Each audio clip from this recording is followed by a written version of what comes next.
তুমি নামাজ পড়োনি কেন? অসুস্থ তাই? তুমি কি হযরত আইয়ুব আলাইহিস সালামের চেয়ে বেশি অসুস্থ?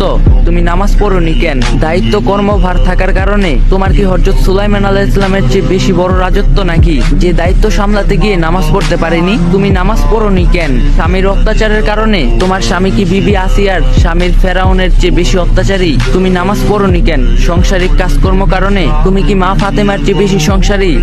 নামাজ না পড়ার জন্য আল্লাহর কাছে কোনো অজুহাত চলবে না। সমুদ্রে হাবুডুবু খেলেও তখন ওয়াক্ত হলে নামাজ আদায় করতে হবে, কারণ প্রতিটা শ্বাস প্রশ্বাসের জন্য আমরা আল্লাহর কাছে ঋণী। বিনা কারণে এক ওয়াক্ত নামাজ কাজা করলে লক্ষ লক্ষ বছর জাহান্নামের আগুনে জ্বলতে হবে। সেক্ষেত্রে এক ওয়াক্ত নামাজ না পড়লে কি শাস্তি হতে পারে একবার ভাবো। দুনিয়ার আগুনের চেয়ে 70 গুণ জাহান্নামের আগুনের থেকে যদি বাঁচতে চাও, নামাজ কখনো অবহেলা করো না। আল্লাহ তাআলা আমাদের সবাইকে নিয়মিত 5 ওয়াক্ত নামাজ পড়ার তৌফিক দান করুক, আমিন। যদি ভিডিওটা ভালো লাগে একটা লাইক দেওয়া যাবেন, আর কপি লিংক আর শেয়ার করে দিবেন।